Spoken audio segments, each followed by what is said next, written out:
हा नमस्कार मी काय म्हणता त्या दिवशी तू भाई मोठ्या मोठ्या गोष्टी सोडे ना मोठ्या मोठ्या गोष्टी सोडून तू त्या दिवशी का मी धंदा लावतो मी का असा तसा का तू तुमच्या नोकरीवर हां मी असा तसा माणूस आहो का तर मी धंदेबाई खावतो काय झालं तुझ्या धंद्याचं तर लावणार होतो भाऊ मी हां हां हां किराणा दुकान हा. पण घरी घुशी मनमानी आहेत ना हा का ते खाऊन टाकायचे हो का हो हां त्याच्यामुळे मी आता दुसरा विचार केला कोणता कपड्याचं दुकान लावा म्हणून हो का से आता मग माझं घर आता उंदर मनमानी आहेत घरी तर मग उंदरं- उंदर कातरून कपडे टाकायचे म्हणजे कोणता धंदा लावायच्या अगोदर शेक चिल्ली हा शेक चिल्ली हां चाल उंदर मनमान आहेत हां अजून आता मग अजून विचार केले मी हा, हा. अजून विचार केला मी हा. सेकंड हँड टरका घ्यायच्या अरे बापरे त्याला विकायचे हां तर मग त्याला विकायचं मग लावायचं ना हा अरे पण जागाच नाही ना भाऊ घरी जागा नाही घरी तर मग दुसऱ्या कोणाच्या घरी मित्र दोस्ताच्या घरी काऊन नाही लावला अरे एका मित्राला विचारला तर तो म्हणते मा 3 बकऱ्या एकच जागा आहे म्हणते हो का तीन म्हणजे तुझ्या मित्र खूप हाय फाय दिसून राहिला 3 बकऱ्या त्याच्याकडं तर त्या 3 बकऱ्याच्या जागेमध्ये तू हे केलं असता का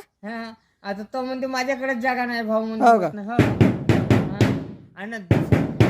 हां सांग आणि दुसरा मित्र आहे हा. तो भाड्यानं राहते हा का हा. आणि तिसरा आणि तिसरा मित्र आहे, तो खात्यानिकडे रोडा राडावर झोपते त्या टाईपच आहे तू तसाच आहे ना खिशात नाही दमडी आणि चालला कोंबडी घ्याल हा आणि तोय तसा रोडवर झोपते तू तसाच आहे ना हा. तर ठीक आहे तुझं तसंच आहे खूप मोठं इन्व्हेस्टमेंट आहे तुझ्याकडे हा. त्याच्या खूप खूप धन्यवाद आता आपली नोकरीच पळवली भाऊ हो का चाकरीच का आता हा, आपली नोकरी बरी अरे बापरे खूप चांगलं म्हणजे खूप चांगला निर्णय घेतला लागून जा कामाले मग हा ठीक आहे ठीक आहे धन्यवाद हं.